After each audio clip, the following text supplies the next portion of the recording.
the people, united, will never be defeated. Thank you all. It's been a pleasure.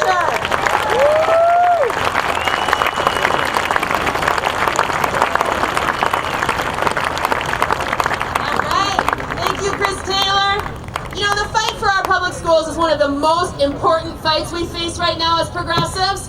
When you realize that first and foremost, you will get back the public schools. They are more than a test score, which leads me to our guest, Jesse Hagopian. I met Jesse 3 years ago from Seattle. His high school, Garfield High School, was the first high school in the country to have 100% of their teachers refuse to give the high-stakes tests that labeled their kids failing. Jesse Hagopian is the author of the book More Than a Score. After he talks, he'll be over at the Haymarket stand. Jesse, come on out, buddy. It's up to you, man.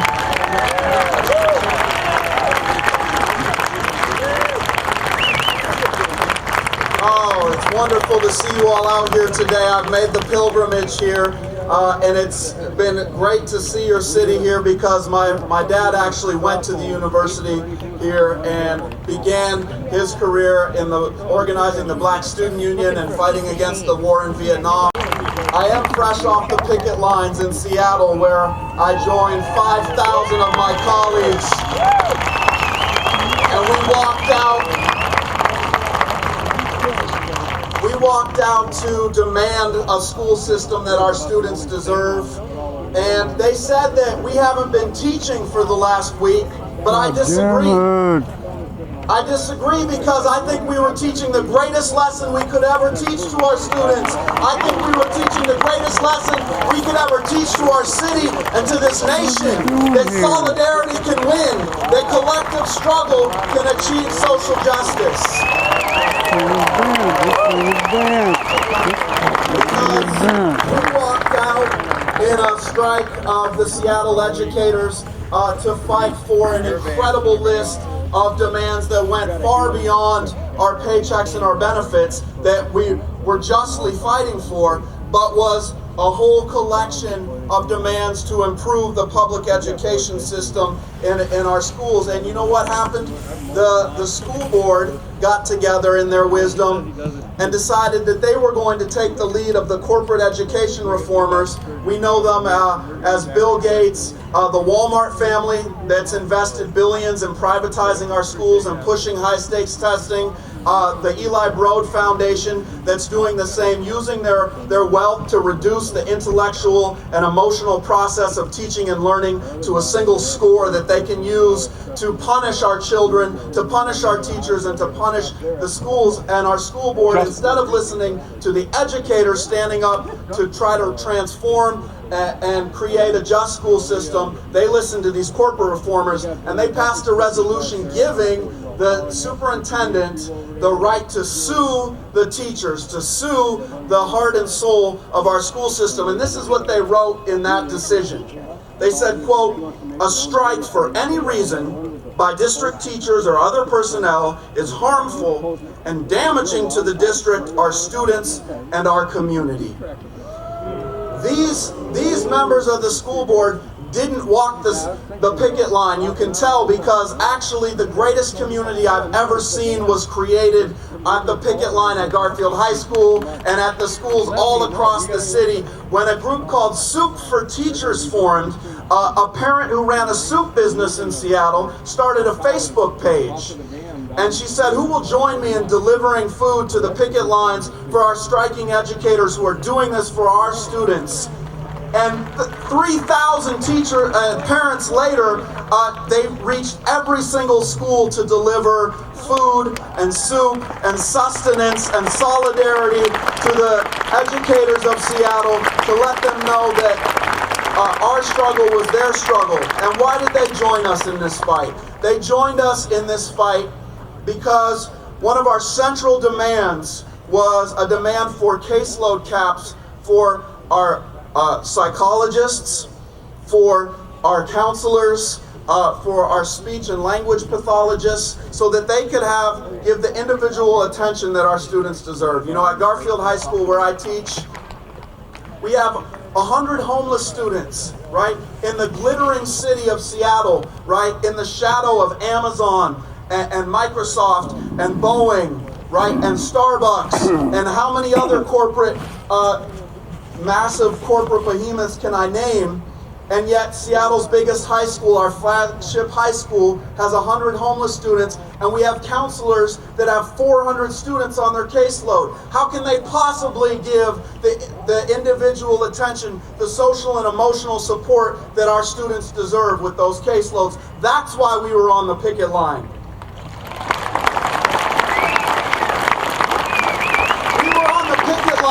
Because we believe that Black Lives Matter, and we had a demand in the contract negotiation that we actually set up race and equity teams in every single high school and every single school across Seattle. 100% of schools would have a team to deal with the fact that the Department of Education found that black students are suspended at 4 times the rates of white students for the very same infractions, right? And that's why we were on the picket line, to demand Black Lives Matter. And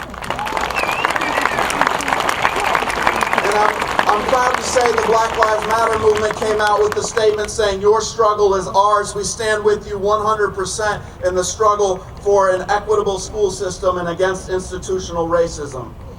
And I'm proud to say that in this struggle, we achieved something perhaps unprecedented in the history of the teachers' union movement across this nation. We were in a fight for the right for kids to play. And in fact, it's shameful that we have to do this, but a study came out in Seattle that showed that dozens of schools, elementary schools in Seattle, had less than 15 minutes of recess for the kids. And where were those schools? They were concentrated in the schools that serve predominantly low-income students and students of color, because they said, we have to raise the test scores so those kids don't get to play. Those kids don't get the benefit of the social and emotional development that you get when you solve problems on the playground together with your peers, rather than sitting in, filling in bubbles and eliminating wrong answer choices all day long. And so our union came to their aid and came to the demand that parents were making, and we actually bargained in 30 minutes of guaranteed recess in every school across Seattle.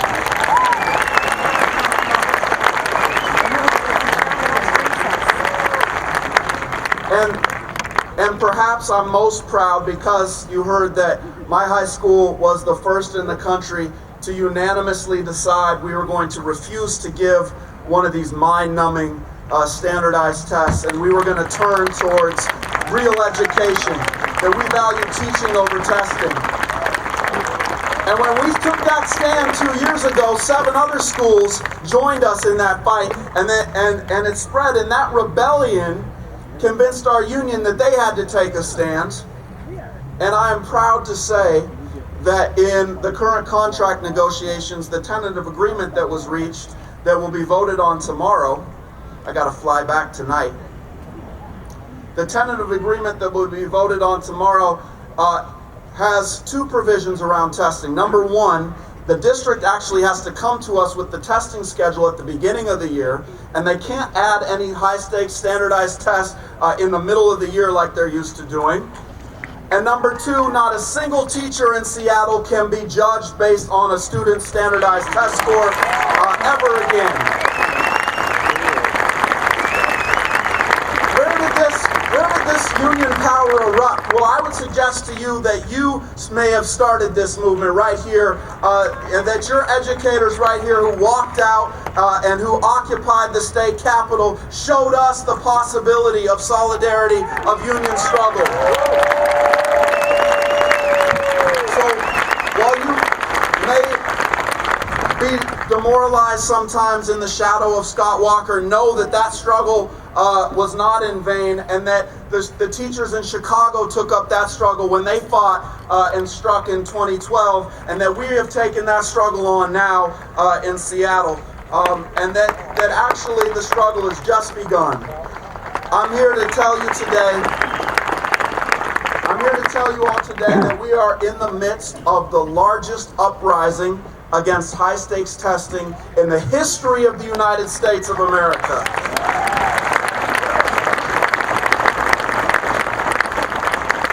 It may have erupted in Seattle with the map test boycott at my high school and then spreading to 7 others, but it didn't stop there. What happened was students down in Portland walked out of the high-stakes testing, refusing to take it. And then in Chicago they walked out. And then in New York the teachers started refusing to give it. And then we saw the parents join this movement in a mass opt-out wave where last spring 200,000 families in New York State alone opted their kids out of these tests and said, "My kid is more than a score."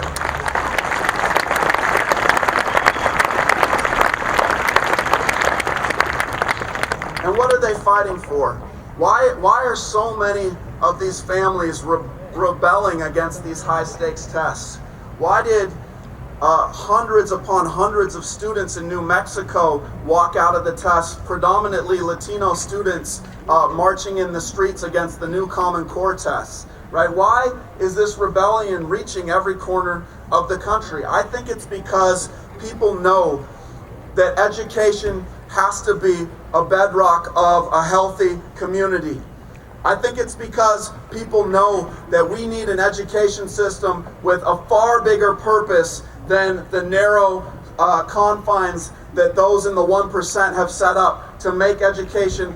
Their vision of education is about preparing young people to get positions as low-wage workers in their corporations, right? We have a whole different purpose of education because we know we face huge challenges in our world today.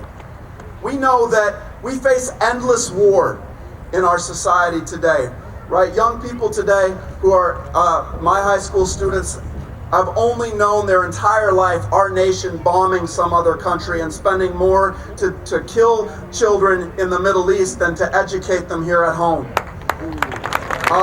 We face huge challenges in our world today, right? There is a mass incarceration system happening in this country to where there are more black people behind bars on probation or parole today than were slaves on plantations in 1850. That is a social catastrophe, and education has to have something to say about that problem, right? We have the war on women that was so eloquently described beforehand, and we have 1 in 4 women in the United States reporting having faced sexual assault in our country, and I think education has to have something to say about that. We have the worst economic inequality perhaps in the history of our country, where you have 400 people who have as much wealth as the bottom 3.5 billion people on the planet. That is a social catastrophe that education has to have something to say about. And I would suggest to you today that there perhaps is no greater challenge that we face than the possibility of the climate rising by 3 degrees. Because scientists will tell us that catastrophe could lead to runaway climate change that could be irreversible, and then the planet will no longer hold human life or life at all. And that is not a long-term prospect, but something that we face in the immediate future. And I would suggest to you that those are the real high stakes that we face in this country today, in our world today.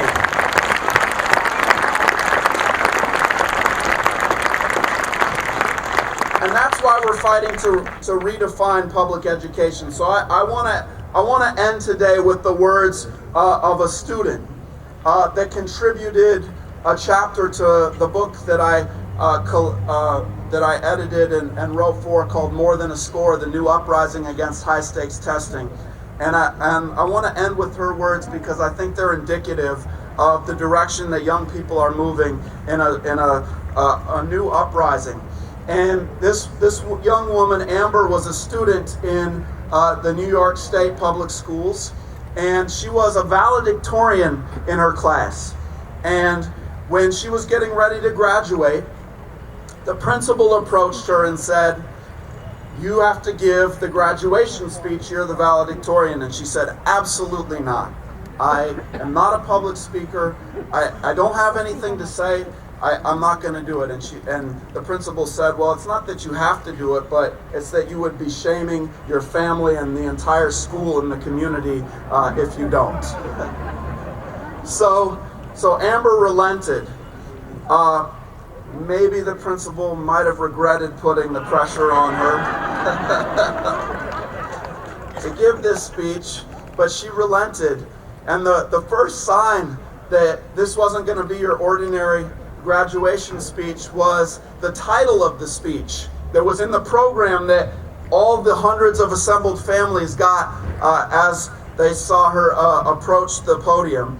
And the title of the speech was 518-455-4767, which was the phone number of the state representative who was pushing high-stakes testing in the school system.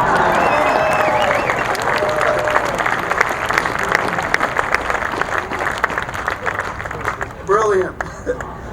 And you have to read the entire speech, but I'm just going to excerpt a small portion of what she had to say at this graduation ceremony. And she said this: as for the argument that the assessments are challenging our students more, sure, that's true.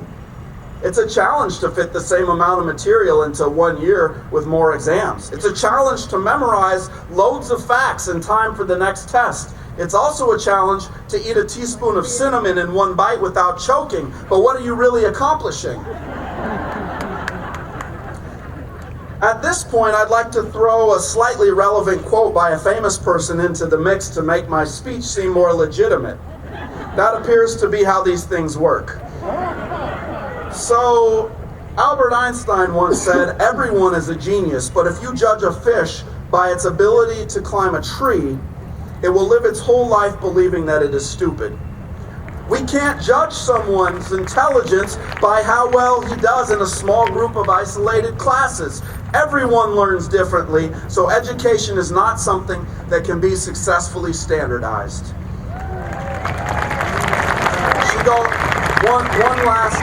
One last part that you got. She goes on to say, anyway, this is why I tried so hard to get out of this speech. Not because I don't respect you all, I do. It's just that valedictorian is a label and I don't respect what it stands for. I am not the smartest person in our class. I could learn something new from every single one of you. I'm good at memorizing things, but that's not so useful outside of the standardized world of high school. And I'm pretty sure a lot of you have been more successful than I was, unless your standard for judging success is a Scantron sheet.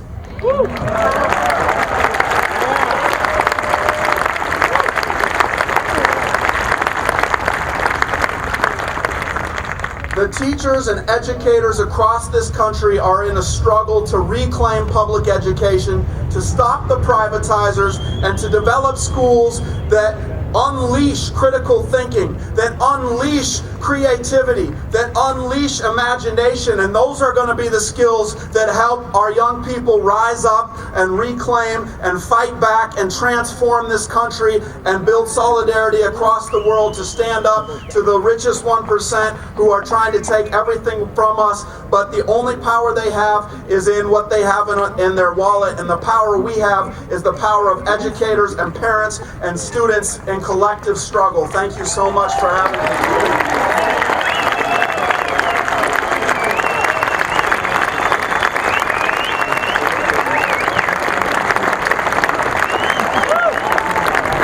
Jesse Hagopian, everybody. Isn't he fantastic? Read more about Jesse Hagopian in the current issue of the Progressive Magazine. We have a fantastic profile of him, emerging national leader. And come over to the table, Hayden Market Books. Get a copy of his book, just out now. He's flying back to Seattle to take the vote on the contract.